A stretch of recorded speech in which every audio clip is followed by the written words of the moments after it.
Welcome to the Pindown, your Detroit Pistons podcast. I'm your host, Wes Davenport from Motor City Hoops and Detroit Bad Boys.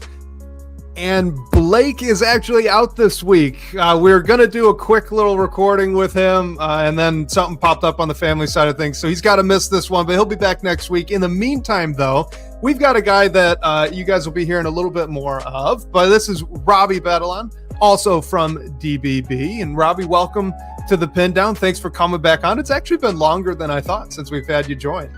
Yeah, I can't remember when the last time was, but I always enjoy the start. The beat. I always feel like I get into the beat. So yeah, dude, great to be back. What up, Harry? Yeah, so happy to talk hoops with you today, Wes. Big shoes to fill. I love that you were loving the yeah, absolutely. And I love that you were loving the music, because we actually had to switch to that because we were getting some copyright issues on YouTube, and this one's supposed to be open source. But I was kind of I can get a little nerdy, Robbie, and I like that this was Chopin. This is kind of a classical music riff there with a little bit of heavy beat in the background. I was like, that was very me. I was excited that Blake allowed me to do that. So I'm glad you were rolling with it. Yeah, for sure. It's very unique, I feel like. Yeah. And embrace the nerdiness, Wes. I'm right there with you. Right there with you. Well, let's leverage the nerdiness, right? We're going to jump right in, and we're going to go through, guys, all of the offseason moves so far. Okay, so that's going to take us all the way from the draft to the most recent John Collins signing, and a little bit of rumor stuff as well after that. We're going to kind of go through in chronological order here. But if you're tuning in live, of course, thank you for that. And be sure, as Richard has already done, to ask any questions that you have. We'll be getting to those when they are relevant as well. But Robbie, we haven't had the opportunity to get your perspectives on the Pistons draft. So obviously they make a little bit of a trade up here to add Abuka Okori. They also trade back into the second round. They didn't have a pick. They traded into the second round to get Ugonna Onyenso. And what were just your general thoughts on those two moves? Yeah, initial thoughts were not Okori when the trade up happened. Assumed Trajan and his love for wings, was maybe a cam car or something like that. But like I enjoy the selection now after I, didn't dive deep into prospects this year, which is kind of nice as a Pistons fan now, where you're like, oh, we picked 21. Like I'll just find out when Trajan picks. But after watching him, like super, super fun. I like how different of a guard he is than Cade, with his speed, with his quickness, like so shifty, where Cade is big and strong. His ability to get to the paint at his size is super, super impressive. Curious with his size, though, how that holds up, finishing wise. I know that he had to really carry the load at Stanford, and was really basically their 1, 2, and 3 option. But it'll be super, super interesting to see how he fits in the league. He's an exciting prospect, and I'm curious where he sits in the depth chart right now, though. I'm not curious. I don't know if he's going to get playing time right away. I mean, obviously there's still more to go in the offseason, but I think that's what I'm most interested is to see if he's going to get minutes right away. But the way that Trajan talked about him, hyped him up, traded up for him, I wouldn't be surprised if he somehow, some way got minutes to start the year.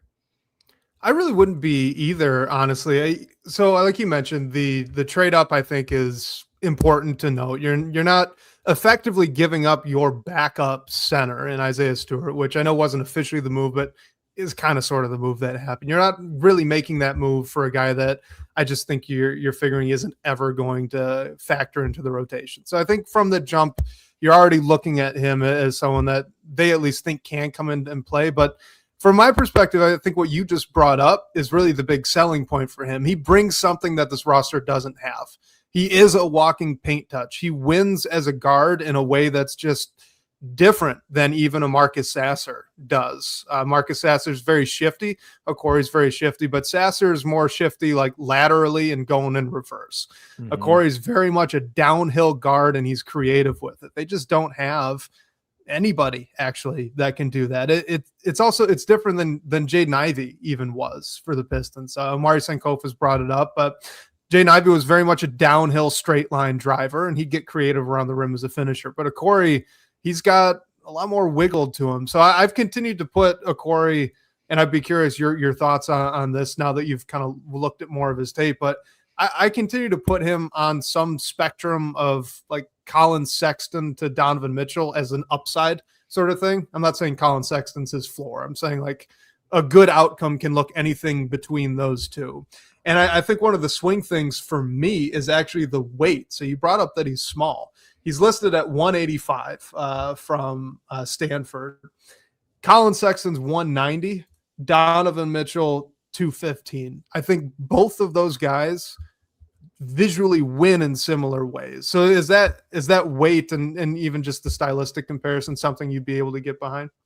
Yeah, and I think he'll probably put on some more weight too. And get a little stronger. And I remember hearing him mention that he, wants to get better on the defensive end, and putting some weight on will help with that.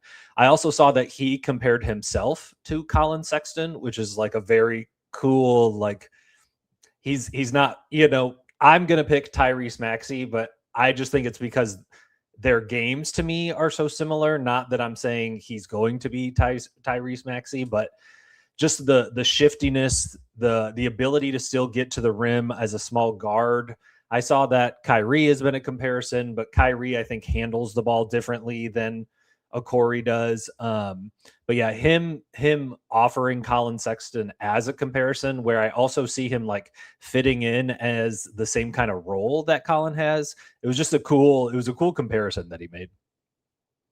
Yeah, I always love when guys come in and don't compare themselves to the Hall of Fame point guard that, it'd be great if they did reach it, but they're just probably never going to do it because there's a reason those guys are so rare. So there's a good bit of self-awareness there, I thought, to bring up Colin Sexton. So yeah, I mean, if you were a fan that wanted the Pistons to add Colin Sexton to this roster, Trajan Langdon just said we have Colin Sexton at home when he drafted Ibuka Okori. But all right, what did you think of the second round pick here on Onyenso, the big man and shot blocker?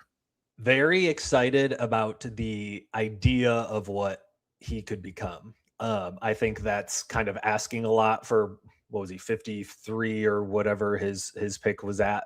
But shot blocking, no doubt. He's really the only legitimate rim protector at center right now for Detroit. So I like finding that after trading Stu. I also saw that he shot a little bit of, not a ton from deep, but shot a little bit from deep. And so the idea of like him becoming this 3-and-D center would if he even developed a jump shot, I think I'm still asking for a lot. I think that's really cool, or that would be really cool. But I'm intrigued by his defense, given the and size. Really, I think he's a 7-footer too, so he's only the only 7-footer on the roster. So one thing I also just am throwing in as a wrinkle, if Duren goes up against him in practice, I think that's really good for JD and just a like getting better opportunity of, going up against a kind of the people that he struggled with in the playoffs. I like the idea of him every day practicing against like this defensive 7-footer as well. Yeah, that's a great point. Just to put this in perspective for you guys, Onyenso actually has 2 seasons where he's done this. All right. So last year at Virginia, in only about 18 minutes a game, he averaged 2.9 blocks per game. That's coming off the bench. He didn't start a single game. His sophomore year for Kentucky, the same, almost the exact same, at least for that number. It was 18.8 minutes per game and 2.8 blocks. Like he's done this now twice. So that was not a outlier year at all. He is just legitimately that good as a rim protector. And I think the point you bring up is great with him in practice, right? Like if Jalen Duren's being forced to go up against a bigger body, a type of big man that the team just didn't have as well last season, right? We talked about Okori as a little bit stylistically of a player they've not had for a little bit, probably since Dennis Schroeder. Onyenso's about very much in the same way. I mean, Tolu's a good, fundamentally solid big, but he's not the 7-footer who's blocking a million shots. So I think it's a good point to bring up that Dern's going to have to go up against that in practice. But all right, let's get to the heartbreaking thing here, because this is what I've been dreading talking about a little bit. We haven't really had the chance to in too much depth. We brought it up a little bit when we had Tyler Metcalf on, but the Isaiah Stewart trade. Robbie, was that your heart getting ripped out as well? Because that's what it felt like to me. I'll be honest with you. Yeah, that one hurt, but at the same time, like he felt like not the odd man out, but he felt like the guy most likely to be moved. Like you referenced earlier, the trade with Memphis with like the 3 seconds and then the 3 seconds back. I am kind of disappointed that Stu really only got us like 4 spots up basically in the draft at the end of the day. So the 3 seconds, I was like, okay, like if you think about the 5 million per second rounder, Stu makes 15 million, like 3 seconds makes sense. But I feel like when I describe it in a way that we only moved up 4 spots in the draft, to me, it seems like Stu should have been worth more than that. But yeah, I mean, just like he was a Piston, he was a bad boy, like to his core, just really embraced the city, loved having him here. But I do feel like he was kind of the odd man out in terms of people being moved. I think one thing, and I think you and I have talked about this just in the past, but I wish he shot the ball more. And I don't know whether that is a Stu thing. I don't know if that's like a coaching thing. I felt like times he had, especially this past season, he had opportunities to shoot the long ball and just like wasn't confident in it or wasn't looking for it. And so he had one season back with Monty where I think he had 4 attempts per game and shot 38%. So like I was really excited about having the idea of a stretch big on the team, and he just never really like panned out to be that. And I thought he was going to end up in like Boston or somewhere where they would turn him into a stretch big and he would be an awesome stretch big. And so definitely like embrace the city. He was a Detroit Piston to his core and he'll be missed. But yeah, he did seem like the odd man out to me. He's another guy too, just as a tangent on Stewart, like through the different regimes, he's done and did everything that could have possibly been asked of him. Right. I mean, you bring up the Monty year, he's playing the 4 most of that season, which, you know, that's something I had advocated for him to do back in the day. It didn't work out all that well these past couple of seasons. I kind of wish he got to do it a little bit more with the way that Jalen Duren was expanding his offensive game. But even that being said, like he was starting at the 4, being asked to put the ball on the floor on the deck and try to make a play. Like he would go all in on whatever he was doing. I really came to appreciate and love his game. So I'm going to miss him. I know you will too, but I'm going to miss him. I'm glad he ended up in Memphis. That seems like another good cultural fit for him. Another kind of, you know, Memphis is kind of the discount Pistons, right? Their grit and grind thing. Yep. That's kind of sort of the going to work era of Detroit basketball. So I think he'll fit in well, but I'm not looking forward to that Grizzlies game. Yeah, they got a bunch he's going to be out for blood. Big physical guys, Boozer, Edie, Stu. Yeah, that's a mean too. You're gonna need to hit highly competitive guys after that game. Yeah, and so Richard brings up here that felt bad getting basically nothing back for Isaiah Stewart. That still remains to be seen, right? So that deal's not finalized. It seems like it could be looped into the John Collins deal. It also could be looped into the Isaiah Joe trade, which we're going to be talking about here in a second. There is still a lot to play out on that, but I will say that if that is it, if it's essentially moving up 4 picks, as you've said, and getting back either Joe or Collins, I still think I'll be a little bit disappointed in that return, just given how much of a fan I was of Isaiah Stewart, even though I get it by the books. Is that fair? Or would you disagree? And I thought, and I would assume most people thought is that he would be used in a Trey Murphy trade, to give him back to Troy Weaver. And so the fact that he wasn't used in that made me immediately think that Trey's just too expensive for Trajan. Yeah, we'll get to that. We'll bring that up at the end. Let's talk a little bit Isaiah Joe, though. Adding a shooter like that is, I think, going to be pretty incredible for this roster. So just his numbers last year, 11.1 points per game, 2.5 rebounds a night, 1.3 assists, and he slashed 45, 42, 89. And kind of interestingly, so as a starter, his numbers have been pretty consistent. Last year, it was down a little bit from 3, but it was 13.7 points, 3 rebounds, 1.9 assists on 42, 35, 96. That was 9 games that he started last season for OKC. The numbers for his career, though, over 38 games, almost dead on, exactly the same. 13.7 points, 3.2 rebounds, 2.1 assists, and he picked up the 3-point percentage to 38. So, this was one of those deals that the Thunder just physically could not keep the number of players they were going to have. So they were going to have to shed some number of guys, and they just really didn't have any leverage to do that. So it seemed like a good bit of business for the Pistons to just kind of get Isaiah Joe for free. But in terms of what he brings as a player, Robbie, what do you think that role is going to look like for him in Detroit? So this is my favorite offseason move so far. I'm really, really excited about Isaiah Joe and the fact that it only took 2 seconds after years and years and years of us acquiring second rounders, like to finally put them to use and to get somebody like Isaiah Joe, I think is a great deal for Detroit. My favorite Isaiah Joe stat is for the last 4 seasons, he's played over 70 games in every season. And in all 4 of those, he's also shot over 40%. So just a guy who is like as consistent as it gets. He stays healthy. He shoots the ball really well.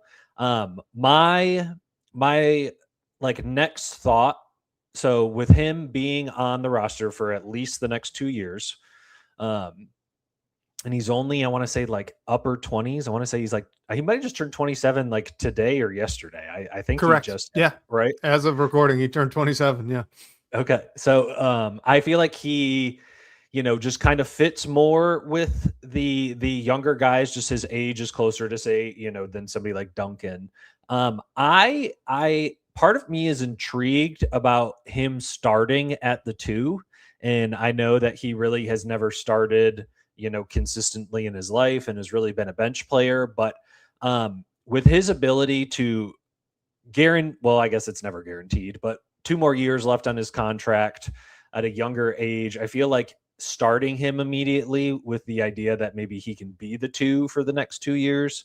And I'm interested to see who is Isaiah Joe, like when he's pushed beyond anything that he's done so far in his NBA career. Like what does he look like with 28 minutes a game? I think there's still a little off the dribble game possibly. And with a bigger role, can he expand on that a little bit? But really a guy next to Cade Cunningham who wants to shoot threes and shoots threes at a really high rate. I just want him playing next to Cade as much as possible, really. And name the shooter that Cade has not made better, right, up to this point in his career. Cade made Danilo Gallinari and Mike Muscala look legitimate out there for a little bit before they both politely asked to leave. Like, Cade Cunningham knows how to get shooters the ball where they want it. And I think that's really tantalizing when you look at a guy in Isaiah Joe who, like you said, over 40% the past 4 years on high volume. Like, can that get scaled up actually even more? That would be pretty nuts.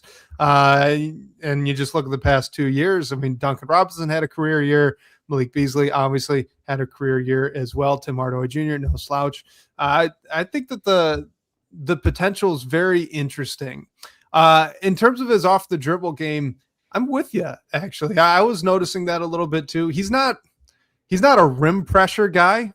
Right. But I do wonder if he might be able to, within 5 or less dribbles, work himself into a spot at 2 levels, because he's got a nice form jump shot. There's no reason it shouldn't be scalable off the dribble, either to a 3 or a mid-range pull-up. And I think if he could start to access some of that. Like you said, he's 27, still a little bit of room to grow, and he's been in limited roles. So he got off to a very slow start in Philly, and it only really picked up in OKC. But if you could expand that a little bit, maybe that scoring could uptick. Could this be like a 14, 15 point a night kind of guy?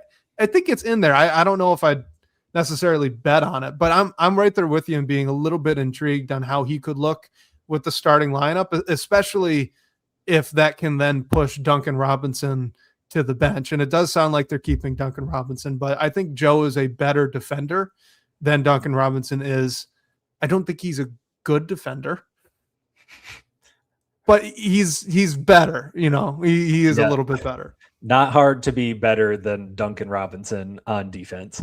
To add real quick to your Beasley and Duncan thing that you brought up with how well that they've both played. So Beasley set the record for most threes ever by a Piston, and then Duncan this past year was second. So it's funny that two guys have come to play in Detroit and immediately are the top two for most made threes in a season.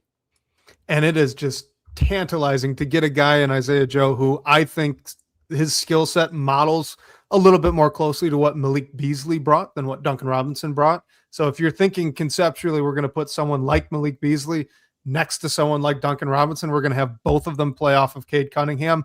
I am excited. I think that is we've never immediately seen that the yet. best spacing he's ever had. We've never seen that.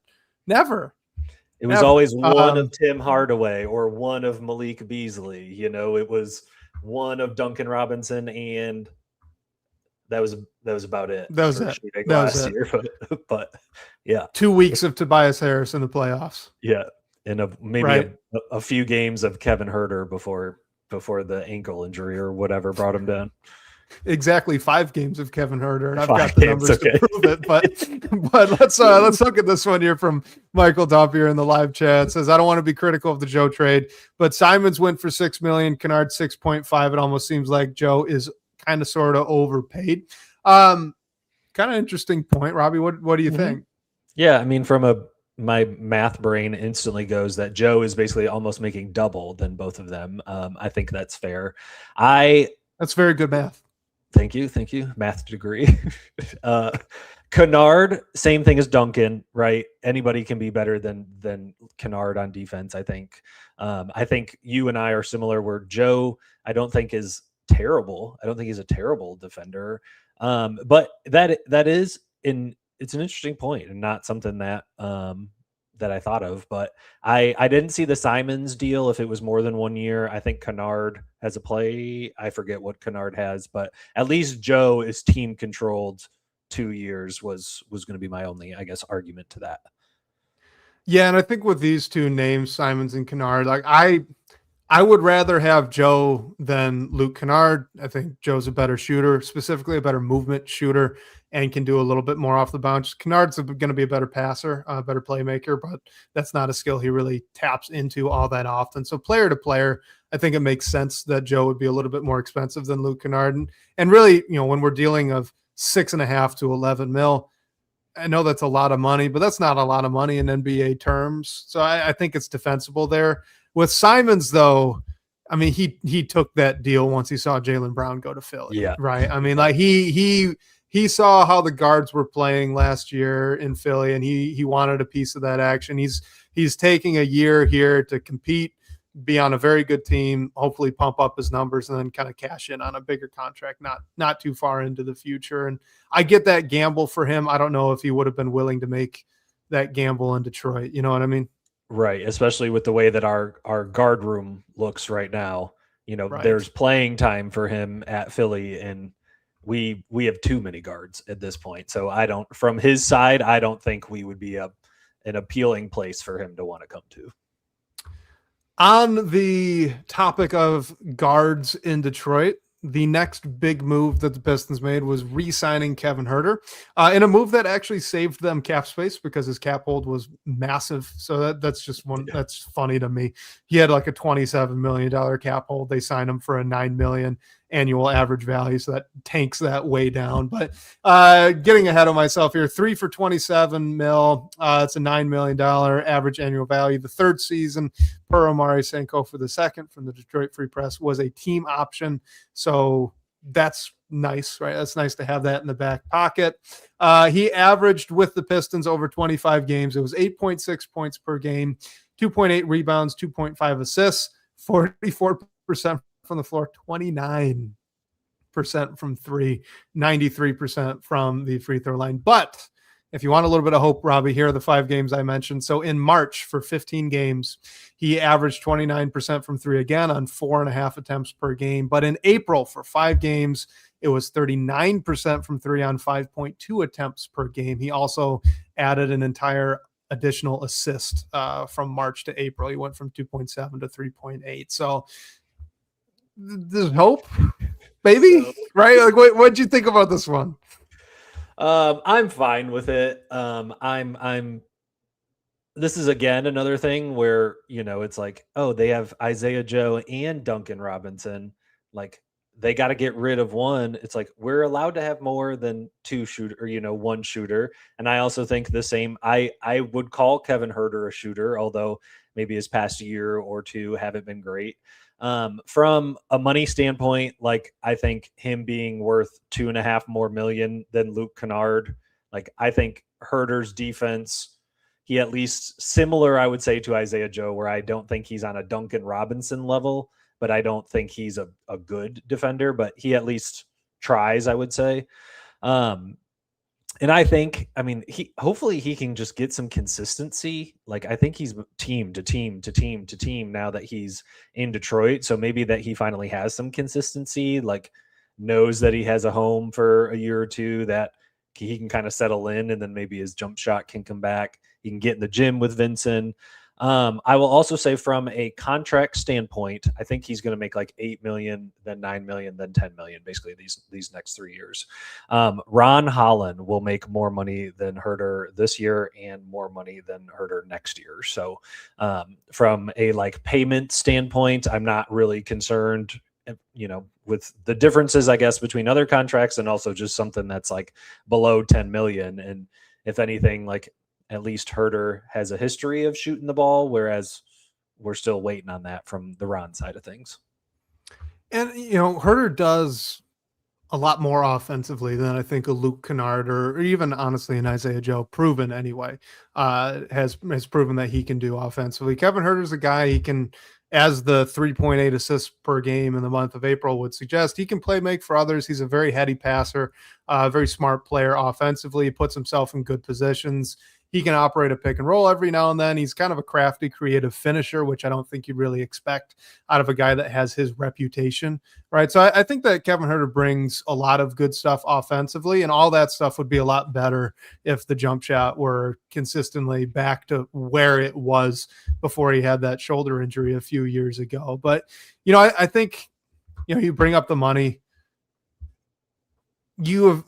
It's not enough to like guarantee that he's going to play. It is kind of where I've fallen on this. Like, the $9 million as an average value, if that's sitting on your bench as injury relief, you're cool with that. It's not a big deal. I get that that's not the most perfect of asset management, but you do need guys that can fill spots 11 through 15 on your roster, that can step in and play, and that also can be addable salary to a trade later on down the line.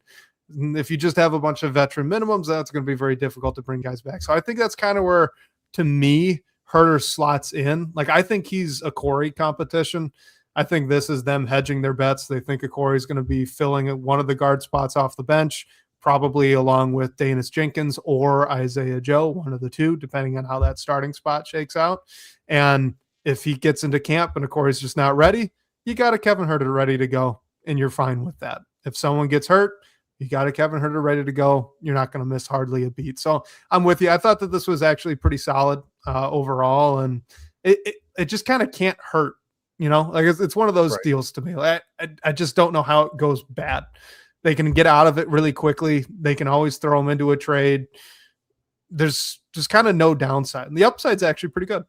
Yeah, if he can get back to his 5 threes per game and shoot 39% or whatever. That's real nice coming off the bench. Also, are you ready for this transition? He also gets to team up with a former teammate of his. He does. He sure does. Yes. For a second, you were going for that. I was like, oh, God. Who? I could see the gears. Collins. Yeah. Yeah. For you. Hey, both of them were having career years, by the way, when they were both in Atlanta. So if you want to get excited about something, there you go. Maybe they can rekindle the spark. Too. Yeah. True. Very true. Now, I don't know how often both of them will be playing next to the all-star point guard here, but let's talk about the big one. Right. Let's talk a little John Collins. So this was 3 years, $51 million. That works out to just over the non-taxpayer mid-level exception. Okay. So if you thought maybe that he was coming in on the mid-level exception, he's not, which is interesting because it means that this has to be a sign and trade with the Clippers. And we do not know what these terms are yet. So it kind of goes to kind of the theme when we're talking about Pistons transactions here. Like, flexibility is key. We don't even know outside of that a Corey trade to move up, which they only did so that they could have Stewart's salary as outgoing, right? To wait, because otherwise they wouldn't be able to get a Corey into summer league. Everything's just kind of waiting. We don't know how they're actually going to structure these deals. But all that being said, the final 2 seasons are non-guaranteed. That's from Amari Sankofa II for the Detroit Free Press.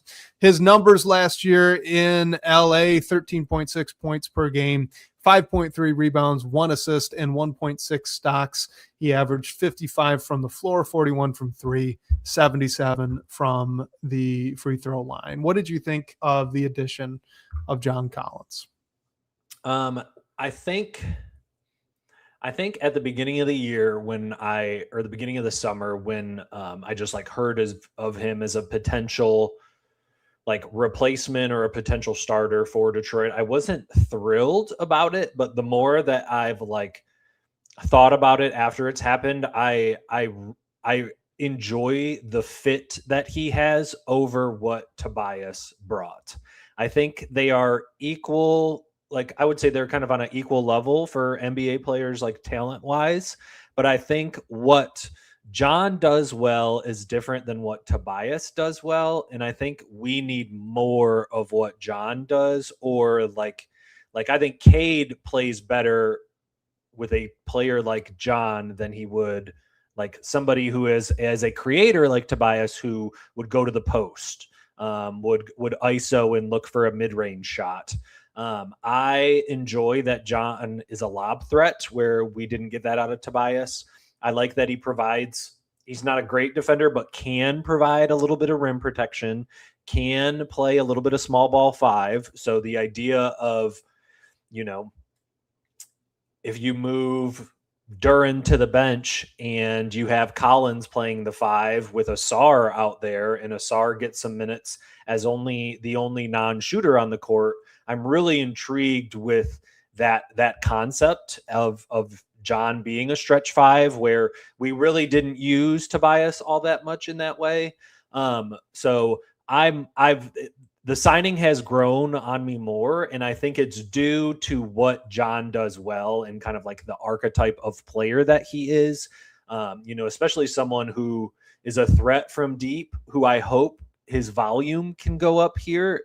I don't think he's ever averaged over 4 3-point attempts per game. And so I want him 5 or more, if he can. And even if that means his percentage drops to 36, 37 instead of 40, I would still be cool with that. But also his ability to attack a closeout, kind of do a drive and kick, and really be a better threat at the rim than Tobias could. Overall, I think Collins is a better fit for Detroit than what Tobias did bring the past 2 years.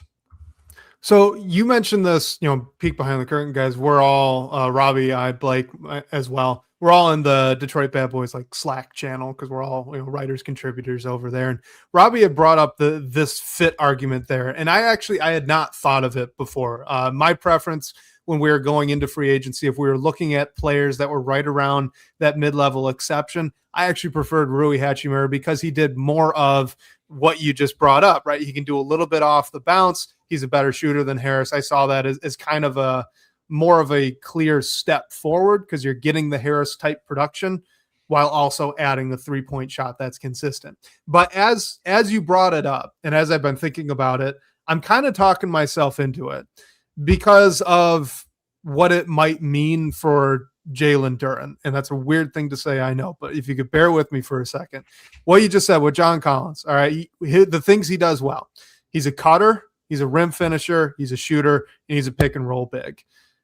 If you are someone that thinks Jalen Duren is going to be expanding his kind of repertoire with the ball in his hands, his ability to create for himself, his maybe ability to take a few dribbles, hit a mid-range shot, which I do think that's the direction that he's going to be going. Having a player like John Collins next to him that can space the floor, but that can also act as a pick and roll big, which kind of frees Duren up to roam a little bit. Now, I'm not saying take all of those away from him, but just to throw a little wrinkle in there. I think that's really valuable, especially when you think back to the playoffs and how forcefully teams were trying to take away the pick and roll game from Cade and Jalen Duren, right? If you had a John Collins in that Cavaliers series and you're asking Jalen Duren to kind of float in the mid-range along the baseline and maybe play out of that space as John Collins is handling a pick and roll, I wonder if that doesn't free things up for the offense a little bit. You're still getting all the benefit of a pick and roll action for Cade with a lob threat that he can connect with.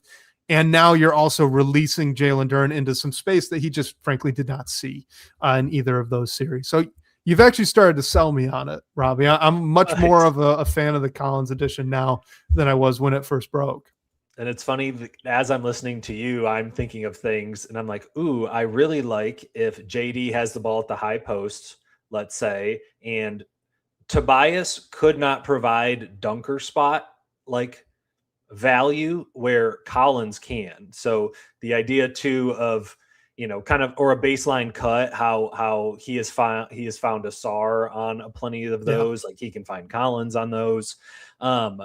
I'm gonna add this in here. It's a little bit off topic, but it's a little bit on topic. But this thought has crossed my mind, and so I just want to share it with you. But John Collins is who I want Ron Holland to become, but as a small forward, if that makes sense.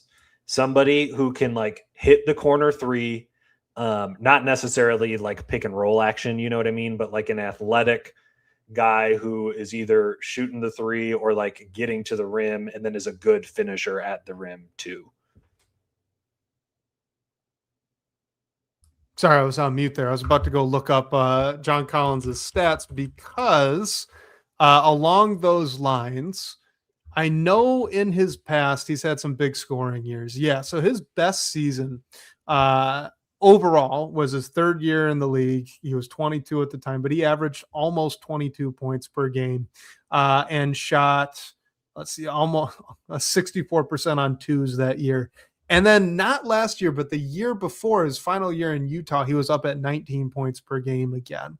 And I bring this up to say that, when we're kind of comparing him to maybe an ideal version of a Ron Holland. Like I kind of think Collins just has a little bit more want to as a scorer than we've seen out of Ron Holland. And that's something I've actually wanted to see more of out of Holland. I wish he were a little bit more aggressive looking for a shot. I don't know. I don't think that that's going to be a problem here with John Collins. He likes to shoot. I mean, 14 points per game playing off of both at one point, obviously you have Kawhi Leonard, but the guards being some combination of Darius Garland and James Harden. That is impressive. That's a lot of shots for some guards that are not going to him. What's that? Sorry, cut out. Did he come off the bench in LA as well? He actually started 56 out of the 69 games he played. Oh, I assumed Kawhi was at the 4, but maybe he was at the 3. He was at the 3. Yeah, the more that I sit on it basically, or think about the signing, I'm more intrigued about it and more intrigued about like what they can do on the court to utilize him and his athletic ability, because we really haven't had that at the 4 in quite a while. And I assume he's starting. I guess we still have more of the offseason to go, but I will assume he's starting. I want to get to a question about that here in a second, but first I just want to throw this out there because it is a question I have had about John Collins since his first couple of years in the league. Because, and this pains me to say that this was 10 years ago, but this was really like the first draft class that I really dove into, right, as a Pistons fan. So I studied a lot of John Collins tape as a young man 10 years ago. And he at Wake Forest averaged 1.6 blocks per game that last year. He was a pretty good collegiate shot blocker. And it has just not shown up in the league. Last year, he actually even averaged more steals than he did blocks. More steals than he did blocks. John Collins, the really explosive vertical athlete with some T-Rex arms, more steals than blocks. It doesn't make any sense to me. And I know he's got some of that talent, right? He's got a little bit of weak side rim protector in him. And as a small ball five, if he's going to handle that role on occasion as a, kind of shift to that backup five role when Duran sits down, I'd be really intrigued to see if he can't lean into that a little bit, especially on a team here like the Pistons, where JB Bickerstaff and this coaching staff has really emphasized chase blocks. We don't care about charges. We don't care about fouls. You just go after the ball. I wonder if he can rekindle some of that. I think you might be muted. Thank you.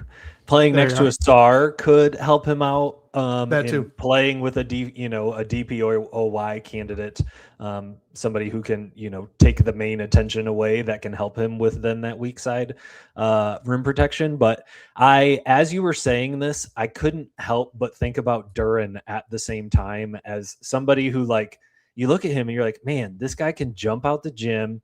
He's strong. He's athletic. It's like this guy, you feel like he should be a better defender than he really is. I hate that I made that comparison, and now they're going to be starting in the front court together. But that's what Asar's for. They can't get to the rim if Asar's in the way. So we're good. Very true. Yeah. Michael Dampier asks, "Isn't John Collins' wingspan sneakily not long?" That's my memory of it as well, and I just looked it up to make sure I wasn't losing my mind.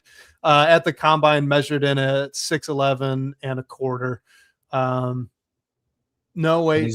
And he's 6'9", maybe. Let me double check this. 2 inches more, maybe. Yeah, so it's a +2. It's a +2, which is actually for an NBA player not all that great. Right. But anyway, so that's interesting. So I'm glad I'm not losing my mind on that. All right, with that, mentioned that we're kind of assuming that John Collins is going to start. Richard asks a good question here in our live chat. They have too many guards to be done, right? Is that kind of your vibe? Like, you look at this roster and they are loaded with guards. I mean, they bring back Kevin Huerter. They drafted a guard and a Corey.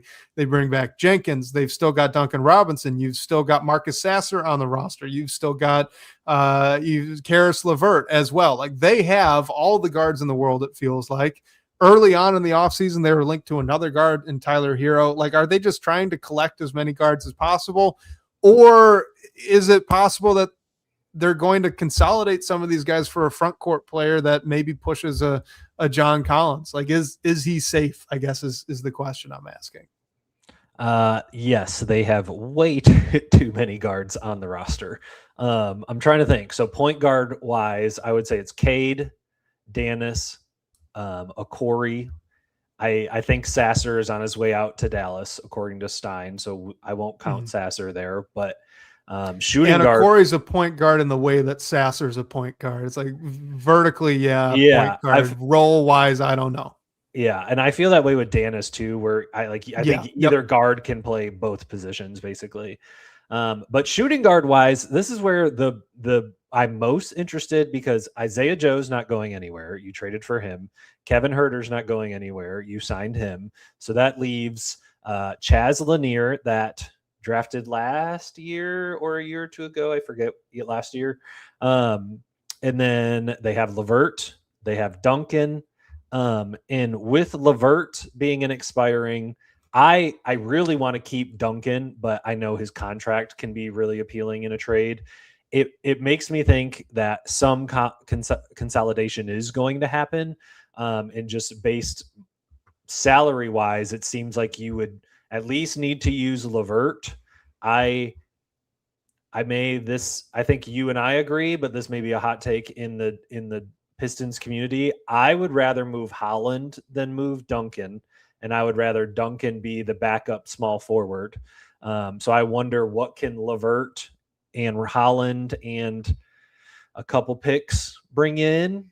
Can it bring in a Trey Murphy? Is Troy asking for 4 picks and just, it's not even worth considering? Who knows? But I do think at some point it's going to be LeVert and either Ron, or LeVert and either Duncan, and probably some picks if they do make a move. And I feel like a bigger move is coming than John Collins being the signing of the summer. It kind of feels like it. It's tough because you can definitely see a path to kind of running it back with the additions and changes they've already made. Like if you're having a rotation with 10-ish guys, and you're looking at, let's just say, it's Cade, it's Danis, it's Asar, Collins, Duran, Paul Reed, Okori, Robinson, and Joe, right? That's 10 guys. If that's what you're looking at, like that's good. I can't lie and say that that's not actually better, at least in terms of spacing, than what they had last year. I don't know if that's defensively as good as what they had. I've got personally some questions about a Paul Reed taking that full-time backup role. But, my point is, like, you look at the way the roster is right now, and if you discount LeVert and, you figure Sasser's out, like, it's not actually terribly bad. They don't have a lot of depth in the front court, and that'd be something you worry about. But you could get a veteran minimum, bring back a Javonte Green. Like, they've got paths to just kind of rolling with what they've got now. But at that same token, you look at some of the salaries that they have. Like, LeVert doesn't really factor into playing time, and he's making about the non-taxpayer mid-level exception. That's a lot of money to not have playing. And I thought he was pretty good last year. I just wouldn't want to be playing him over, say, your first-round pick, right, in Ibuka Okori. I think you'd rather have investment in that guy. So you can't just have that sitting on the bench. You got to do something with that.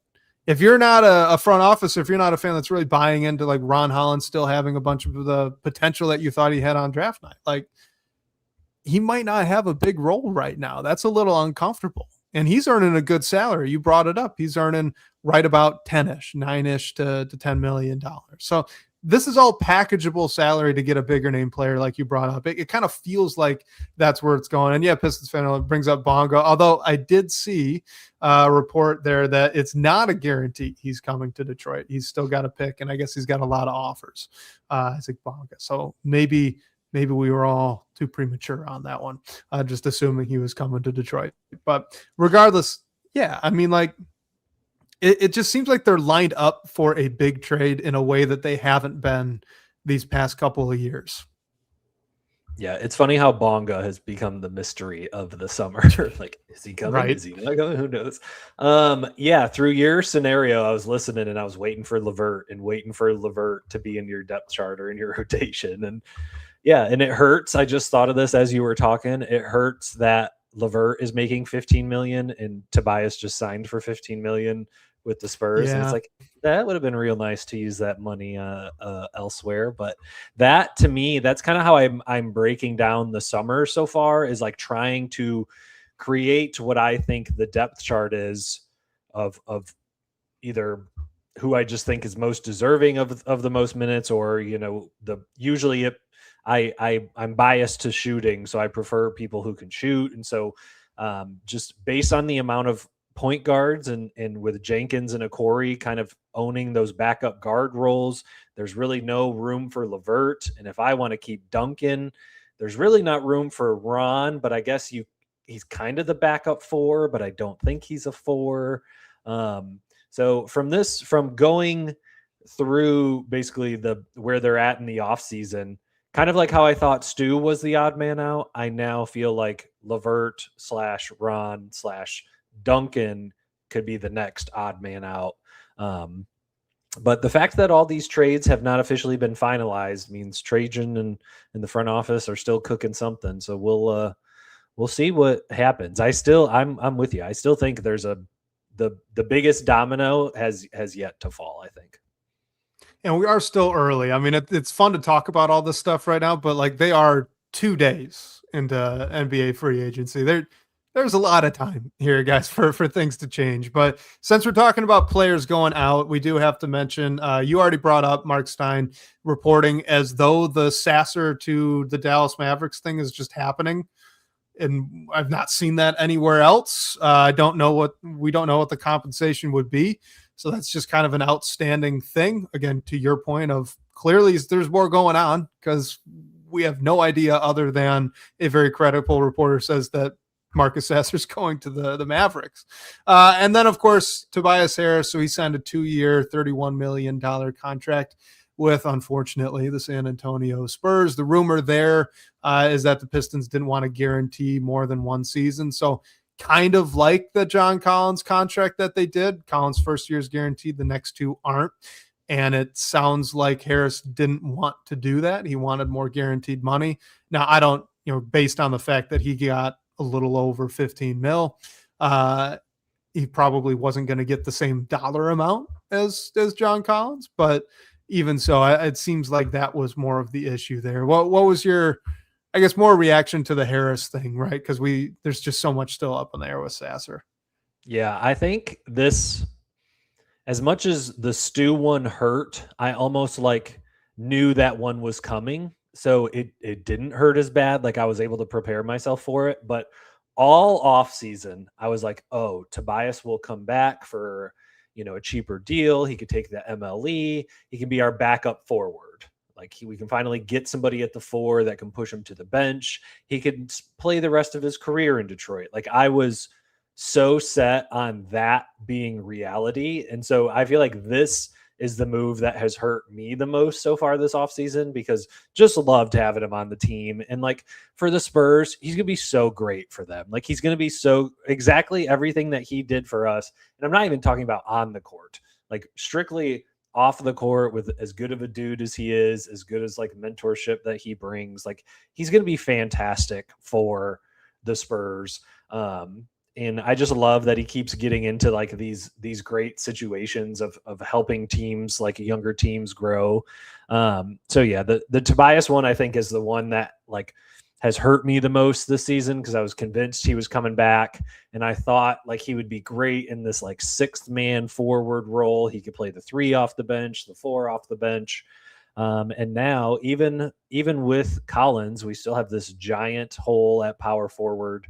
Really bench power forward, if dependent on if Collins is starting. But I will say, as you were talking about the contracts and talking about Collins' contract compared to Tobias's, I think if I had to choose between Collins on the deal that Trajan got him on or Tobias on his 2-year deal, I'm taking Collins with his 2 non-guaranteed years, just given the flexibility and giving kind of what we talked about earlier, the fit of what he brings. So as sad as I am about losing Tobias, if I'm comparing the 2 situations, I'm still taking Collins and his contract over Tobias and what he got. And Collins is a better player too at this point in their career. I know, Harris had the magical run there. He also started off the season really strong, so I don't want to take that away from him either. But John Collins just has a little bit more juice in the legs still than Tobias Harris does, as he's going to be going on to 34, 35 over the course of that deal. And it does, I don't know for a fact, obviously, but I do think it's noteworthy that it sounds like the Spurs have him penciled in to start. And I highly doubt that was the scenario in Detroit. What you just explained was what I was envisioning as well, and what it seemed like the plan was. They wanted some sort of front court upgrade. They were linked to a bunch of front court upgrade names, and you figure those weren't coming in to take Asar's spot, right? They were probably going to come and take Tobias Harris. So I was envisioning that kind of Al Horford role for Harris as well. And I'm bummed out that he's not going to to get to do it. But yeah, as Richard says, I think this is at the same time kind of a vote of confidence for the current locker room, right? Like you knew there was going to need to be turnover. You know that the core guys are the core guys, and there's really only 3, technically right now 2, but according to Trajan Langton's postseason press conference, 3 players that they are for sure building around, and that's Cade Cunningham, Asar Thompson, and Jalen Duren. And this is kind of they're taking the training wheels off. You've lost a little bit of your spark plug energy in Isaiah Stewart, some of that defensive identity. You lose that veteran leader in Tobias Harris, the kind of voice of calm in the locker room, another voice of JB Bickerstaff as well. He's gone. Now it really does fall on the shoulders of Cade. It falls on the shoulders of Asar. Jalen Duren, I'm just going to say when he's back, right? Because I feel pretty confident in that one. Like, they got big shoes to fill in terms of that aspect of what Harris brings, because he's world class, I think, in terms of that role, that off the court stuff. The Al Horford thing is a great comparison, and just because I put him in the Al Horford role of what I wanted him to be doesn't mean that he wanted to take on the Al Horford role. So hey, if he still wants to hoop, he still wants to start and like compete, then by all means go do it. And maybe when he's 35, he'll come back to Detroit and he can have his he can retire in Detroit or whatever. We'll do that then. I'd be a big fan. I'd be a big fan of that. I mean, that'd be funny though. He's got 3 stints in Detroit if that were to happen. The first player ever, maybe. Oh man, that's a Keith Black Trudeau question right there. That'd be a good one. We'll have to follow up on that. All right, let's get into some more of the live questions here. This is Richard again. Would I have gone all in for Jaylen Brown? Did the 76ers go all in for Jaylen Brown? I think that's a question that we could ask. I didn't love giving up the unprotected picks that far off into the future, given that it's kind of grenade with the lottery rules. But I love Jaylen Brown, the player. I think Jaylen Brown, the player, is a great, great fit. I also think that all of the stuff coming out right now about, he's too smart for his own good, all that's BS. I don't buy into any of that at all. I just didn't personally want the off-court stuff with Jaylen Brown. And what I mean by that is all the Twitch streams. I've got a similar concern with like Michael Porter Jr. and his podcast. I kind of just want to keep that at arm's length. And then as well, the fact that he very much seems like he wants to go be a dude somewhere like he was for Boston last season, and that he's not going to be with Tatum. And I don't care how many points you score, this is Cade Cunningham's team, and that's not going to change. So I'd be a little worried for that kind of relationship in the locker room too. So I was a little bit more hesitant with it, but I wouldn't have blamed anybody for saying the Pistons should have really sold the farm to try to get him. I get it. He's a great fit. Would have been anyway. Kind of bizarre that it was like a salary dump for Paul. It was just very salary dump for a salary dump of 2 guys making over $50 million. The whole, like, he's too smart or whatever. All that was very, very weird. That's just the Celtics trying to hit him with the door on the way out. That's what they're doing. Like, just the criticism on him has been really, really weird. But as you were talking, Michael Porter Jr. jumped right into my head as well before you even said it, where I was like, yeah, same boat. He'd be a great fit. He'd be a ideal guy on the court. I do not think he would be the ideal guy off the court. So agreed with you there. And there's just, I think that there's a little bit of personally concern that I have with players that have vocally been, I'm trying to find a way to phrase this without making it sound really negative, because I don't fault the players for actually, going for this, but, like really prioritizing my stats, really prioritizing my role, things along those. I can't blame any of these guys for having that sort of focus.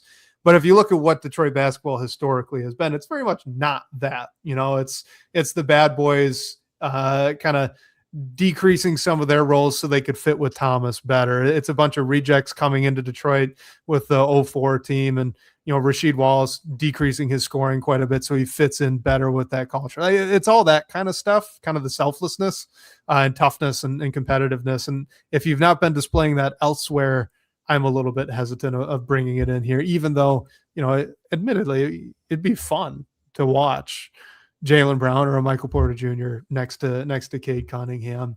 This is a good one I just saw because the Tyler Hero thing is not dead.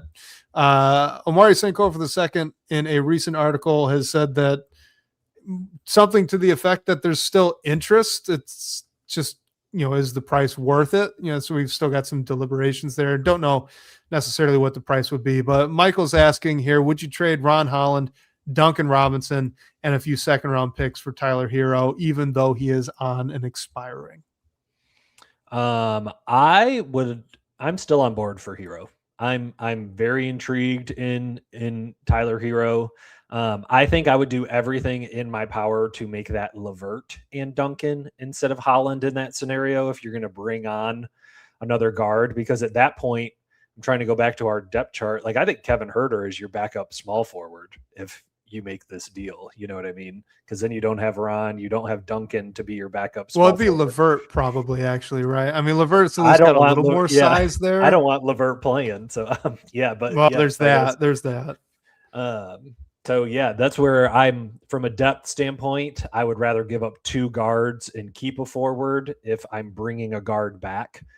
So I would rather give up Duncan and LeVert, but I don't know. I don't think I would give up a first for Hero or want to give up a first, but it's possible that they would ask for that. But in this scenario, I'm holding on to Holland in this because we need a backup small forward. Yeah, I'd be hesitant to give a first for Tyler Hero as well. I think the other part of this is, now admittedly, this is something that JB Bickerstaff has leaned on in the past, going a little bit small. Like Tim Hardaway Jr. was playing the 3 for long stretches. He started at the 3, right? For quite a few games in that first year with JB. But so my point is, Isaiah Joe is kind of a weird fit now. If you get Tyler Hero and you have Okori and you have Danis Jenkins, like that's a lot of 6'4" and under guards that you'd be varying levels of concern with playing minutes at the 3 if they're all going to get minutes. And I just assume at this point they will. I think Tyler Hero is a great fit, though, offensively next to Cade, so I would get it. And if we're talking size of the backups with guards and wings, it's usually not a big deal. Like, you're not guarding LeBron James as the backup 3. You're guarding other backup 3s, and you'll probably be okay. Like if you have to have Isaiah Joe guarding a DeAndre Hunter, I don't think that's the end of the world, is kind of my point. So I think with this deal, like if you're going to give up Duncan Robinson, you have to get back a shooter like Hero. So I would get it. I would also very much push for LeVert. And honestly, if LeVert being included means that you're going to have to do like a pick swap, I'd probably consider it at that point. Me too. Right. Can I ask you a question? I just thought of a question that I think. Absolutely. This is a mailbag show. So with them drafting Okori, and I guess we still got to figure out what the guard room looks like because there's just so many. And I would not be surprised if Okori gets minutes to start the year. I would not be surprised if he doesn't get minutes to start the year. With Danis Jenkins as kind of like the backup point guard, they're using him. They accepted his team option or whatever. He's basically a restricted free agent at the end of next year. He's only making $4 million. Does Okori almost make Jenkins like a trade asset in a way? Like, or I'm also thinking future wise, like, is Okori the plan for backup point guard? And at that point, with all the guard, I know the guard question will get answered hopefully in the next week or so, but with them drafting Okori and with Danis needing to be paid, granted, we can pay him whatever. It just, as you were talking, it just made me wonder, like, I wonder what the plan is with Danis just long term outside of this next season. I'll be totally honest with you, Robbie. In my book right now, Danis is starting at the 2. That's just how I see this. If right now the season started, he'd be my pick. I'd want Duncan Robinson there at the backup 3, like you mentioned. He's got the size for it. It's a much more specialized role. We can hide the defense a little bit better. And with now picking between Isaiah Joe or Danis Jenkins. Jenkins shot really well off the catch and just offers so much more as a ball handler, which with losing Tobias Harris, they especially need. So if things are where it is right now, I'd be leaning to Danis Jenkins. All that goes out the window, though, if you're going to bring in like a Tyler Hero. And I think, too, if you're looking at maybe Danis starts for the majority of those games, what's his price going to be? Like if he plays really well and shows he's actually a very, pretty good starter as an NBA guard, now you've gone from thinking you could get him from somewhere to like 10 to 12 to having to pay him quite a bit more than that. And that's a little bit uncomfortable for me as well. So I think it's kind of fluid, but until they add significant other ball handling, I wouldn't want to lose the 6'4" combo guard who can shoot it pretty well and is a high effort defender and the second best playmaker on the team. I think Okori is the second best isolation scorer on the team, which is a little bit unsettling as a 19-year-old rookie. But like if you're just asking me who I'd give the ball to and say, go get a bucket from the perimeter, it's Okori. Duran has an argument, but I'd probably lean Okori just for a guard. If you're asking me someone to go out and handle a ball screen and go make a play for someone, it'd be Danis Jenkins. I think you kind of need both of those guys right now until someone else can take it away. You know what I mean? Yeah. So your bench lineup currently would be Okori, Joe, Duncan. You're playing Ron at the 4 and then Paul Reed. Okay. Yeah. So interesting. And no with Herter. That, think about though, no Herter, but think about like from the perspective of making a rookie guard situation as easy as humanly possible. I present to you that bench lineup. Yeah. And you're playing behind Cade Cunningham. Like you, right. Like, you're as like good you of a could not be more set up in. for success. Yes. I think it'd look good. I think my dream, which right now they cannot do it, but I think I want them to just take advantage of how big they are with Cade at point guard. And I think if they could get like a forward that forces a SAR to shooting guard, and you're getting your extra playmaking and ball handling right now from Danis. That's why you're throwing him in at the 2 there. And I'm basically trying to move a SAR up and then find somebody who can provide that from the forward spot. Much harder for you to find. You got to find that in the trade market, So that's why I'm still hoping that big deal is still out there. But yeah, my dream is really a SAR starts at the 2 because you've got 2 guys at the forward spot who can both, dribble and shoot. Well, here's a name that could make that happen. We'll go through these last 2 questions here from KDA a little bit more quickly as we're kind of wrapping this up. But DeMar DeRozan's a guy who can certainly make a play for himself and for others. Even played point guard for a little bit there when he was with San Antonio a while back. Now, he's getting a little bit older, but KDA here asks, will the Pistons make a move for DeMar DeRozan if he's waived? I would up this. What if you can just kind of get DeMar DeRozan for Karis LeVert and some change, right? Is this a target you'd be interested in since apparently he's asked out of Sacramento? I feel like DeRozan just does not fit well on this team at all. He's kind of just played power forward more as, he's kind of gone further and further down the lineup. A few years now too. Yeah. Yeah. Due to his lack of shooting. And it's funny that KDA asked this because I looked up earlier, just thinking about the same thing. My fun fact for this is Ron Holland shot more threes per game than DeMar DeRozan did.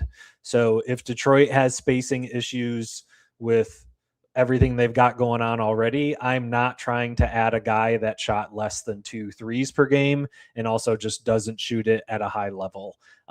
So from a scoring standpoint, like I get it as a guy who can provide like, dribble, pass, shoot from the wing, but I just think I want that shooting to come from behind the 3-point line. I think Cade, Asar, Duran already own basically inside the 3-point line. So I want to give them as much space as possible. So I would rather have somebody that can shoot the 3 well than to bring on DeRozan. Real quick, before I ask you a question here, a YouTube user says that I do not care about rebounds or defense in that second unit. Apparently I do. And Well, those are literally my concerns with Paul Reed as the backup center. So I mentioned offhand earlier, I'm a little worried about that. That this is exactly why, YouTube user. I completely agree with you. But to what you're saying with DeMar DeRozan, I agree. So I'm just going to devil's advocate you for a second here, because this kind of comes up with the Kevin Huerter conversation I've had with some other people. It's not always how good of a shooter you are. It's how you get guarded by the other team. And Kevin Huerter has the reputation as a shooter. Teams guard him like a shooter. That was kind of my argument against Isaiah Stewart early on when he was playing the 4 when next to Jalen Duren under Monty Williams, because even though he was shooting a good percentage, teams didn't really guard him as a shooter because they knew they could fly by him and he never would be able to put the ball on the floor and make a play. The defense won if he dribbled the ball. So DeMar DeRozan's got some of that going on with him. By some of that, I mean Kevin Huerter. They don't guard him as though he's a knockdown three-point shooter, but he is still a very good athlete, so you can't give him a lot of space because he will blow by you. And he's very good out of the mid-range, so you can't just sag all the way off like an Asar Thompson or comedically a Ben Simmons style defense, right? You can't do that with DeRozan. So it's not as though he would be a fantastic floor spacer, but the effect would be similar to what you saw out of Tobias Harris. It's guys kind of standing a few feet away, a little bit longer than arm's reach away from DeMar DeRozan, not sinking all the way into the paint because you know that he can one dribble pull up from mid-range and shoot it. Is that enough to alleviate that floor spacing concern? I like that if he's basically a guard on this roster. Like, I would want the ball to be in his hands. I would want him to be in pick and roll settings. Like, I, in a way, kind of use him like Cade, but on a bench unit, basically, of a guy who can kind of have the ball in his hands. And if he gets a screen and he's 15 feet away from the basket and has an easy fadeaway, then go ahead and let it rip. But I think this team's biggest hole right now is backup power forward. And if they were to bring him on to play power forward, with our, bench lineups that we're coming up with, we are putting the ball in Corey's hands, Danis's hands. Like, I would rather the ball be in their hands and for them to get playmaking experience as the guy with the rock, as opposed to, I feel like with DeRozan on this team, he kind of has to have the ball in his hands, I guess, to take away from that. But I guess now that I'm thinking about it, you kind of put some shooters, like a Corey can hopefully shoot off ball. Danis can hopefully shoot off ball. He showed a little bit. So I just think there's a better fit, but I think if you squint hard enough, it starts to look good. Yeah. To be totally fair to DeRozan too, like I have long loved his game. He ever since his days in Toronto, it's one of my favorite players to just watch. He's just very fun. Very, very good player. He probably wouldn't be coming off the bench, and that would give me all the concerns in the world that you brought up before I brought up the devil's advocate position. So I still agree with what you said before, but yeah, it would at least be interesting. It'd be entertaining. I think of all the names we've been talking about, like a Corey, Jenkins, those guys, I am a little worried still about, should you really be taking the ball out of Cade's hands and giving it to them? Right, they're both so unproven at this point. You wouldn't have that worry with DeRozan. DeRozan's a good enough playmaker where you, have him take the pressure off Cade. I just think the issue is he probably pushes Collins to the bench, which helps my valuation of Collins, but makes me much more worried about the floor spacing in the starting lineup. Yes, let's end on this because we've gotten a couple of these. I think let's see, Relax World here in the live chat asking about Trey Murphy. KDA, as well as the Trey Murphy deal in the works. I'll let you just kind of take the floor and we'll end on this. A lot of Pistons fans want Trey Murphy III out of New Orleans. It seems like Troy Weaver, Joe Dumars, the brass down in Louisiana want everything in the world in return for a Trey Murphy. I joked today online that at this point it seems more likely Paolo Banchero gets traded than Trey Murphy, and that's not because Paolo Banchero is in any way likely to be traded. And I don't get that, but so that's more a comment on them. But yeah, like is the dream dead, I guess? Robbie, what do you think? Is still a shot? Hope not. I need this dream to be alive. I need this dream to become my reality. I don't want to dream about it anymore. I want it to become reality. There are too many connections. There are too many, like, this is a Cinderella story. This is a match made in heaven here, with Trajan drafting him. I think he even traded up to get Trey Murphy. He did. Thank you. Well, I mean, he was the assistant GM, but they did. Yeah, they did. Yes. He was a part of that. So they're just, I to what I said maybe 10, 15 minutes ago about moving Asar to the 2, Trey Murphy allows this to happen. He would slide right in the middle between Asar and Collins. He, to me, is kind of your Duncan Robinson replacement, but with a guy who is catching lobs like Asar can. Like, again, another lob threat for Cade. Like, I'm trying, like, a Cade, Asar, Trey, Collins, Duren starting lineup. Cade can play quarterback, and every single one of those guys is alley-ooping at the rim. The gravity that Trey brings, the contract that he's on, you have him under team control, like 3 years for $75 million.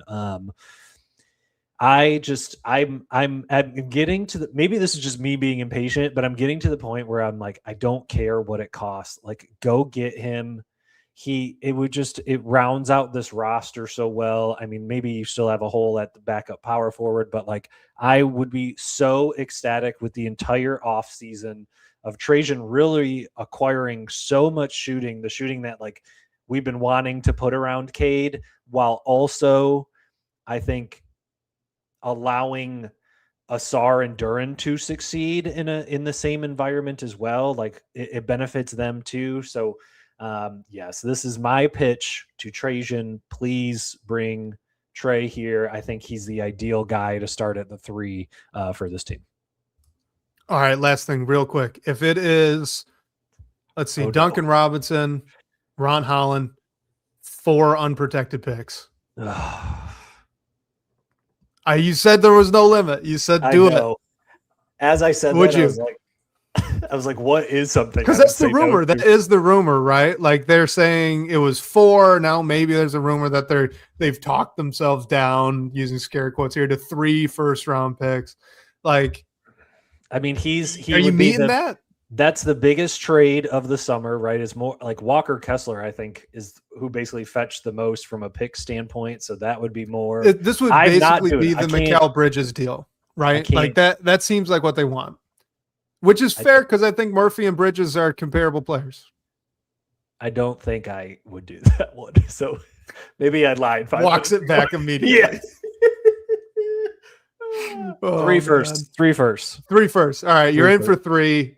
4 is the limit. That's where we draw the line. It's still too much. Oh man, Trajan's got a hard job. He does. He does. But hey, it's early. There's going to be a lot of time for more deals to take place here over the next few weeks. And we got Summer League just around the corner. That's starting up next week, actually, crazy enough. So, Robbie, we're going to have you coming on for all of those Summer League episodes as well, which will be a great time. We're looking forward to that. In the meantime here, though, why don't you let everyone know where they can find your work, find everything you've been doing online, and we'll kind of wrap it up from there. Yep. You guys can follow me on Blue Sky or Twitter at BobbyBuckets313, and then be sure to check out DetroitBadBoys.com. I mean, we're multiple articles a day right now with all the news going on. So if you're looking for Pistons and Sean content, just had a great one on Tobias Harris too. Yeah, like a farewell to Tobias. That was a really, really good piece. So yeah, if you're looking for Pistons content, Detroit Bad Boys has it. All right, man. So I'm going to butcher this outro, but do please remember to like and subscribe. All right. Those do help us grow. So you can do that on Apple. You can do that on Spotify, obviously here on YouTube as well. It does help us out for algorithm purposes. I think actually you could leave comments now on Spotify as well. And we read those. So if you do, You just know we're reading it. We like it. We appreciate it. Our number for leaving a voicemail, hearing your voice on the show, one of our favorite things we do here, that would be 313-355-2717. Of course, a special thank you to Sean Corp, the managing editor of Detroit Bad Boys, for supporting the show. Shout out to you guys for all of the great questions, talking points here today. We'll catch you next week, whether on your commute or live with us on YouTube. We can't wait to talk more Detroit basketball with you.